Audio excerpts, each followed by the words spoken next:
नमस्कार मंडळी. काल आलेलं त्याच्यातलंच एक पार्सल आहे आपलं, राहिलं होतं तुम्हाला दाखवायचं. तर चला बा म्हटलं दाखवून द्या म्हटलं तुम्हाला. मी बोलावलं ते 2 फेसवॉश. ते फेसवॉश आहे तसे लय महाग, पण ऑफर होती तर मग भेटलं बा स्वस्तात. आणि आपल्याला स्वस्तात भेटलं लय आनंद होते. मग आपण रप्पा बोलवूनच घेत असतो. स्वस्त असलं का महाग काही घ्यायला पुरत नाही बा. आणि तेवढे डबल पैसे जाते ना आपले. मग आपलं दुसरं सामान होते मटकाचं. आपल्याला मटकाचं सामान लय घ्यायला लागते. मग झालं बा पाणी चालू.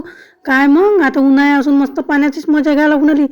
पावसाळ्यात पाणी याचं काम नाही. मग आला ना नवरदेव. या नवरदेच्या वराड्यात लय लोक होते रे बा नाचाले. बम नाचेन, बाय बम खतरनाक नाचेन, माणसे बम खतरनाक नाचे. मस्त ग्रुप ग्रुप होते त्याचे, भले नाचे रे बा. फटाके तर असे होते रे बा रंगाचे. जो फोडे असं बापरे. मला भली मजा आली रे बा. नवरदेव चालला होता घरी, पण घरी काही जायचं मन नाही. जसं नवरदेव समोर जाय तसं माडीवर तिकडे समोर करणं चालू होतं. असं वाटे नवरदेव थांबला पाहिजे. नवरदेव काही थांबला नाही रे बा. असं तर मग आपला आजचा दिवस. ब्लॉग आवडला असेल तर लाईक करा, शेअर सबस्क्राईब करा. असेच नवीन व्हिडिओ बघत राहा. धन्यवाद.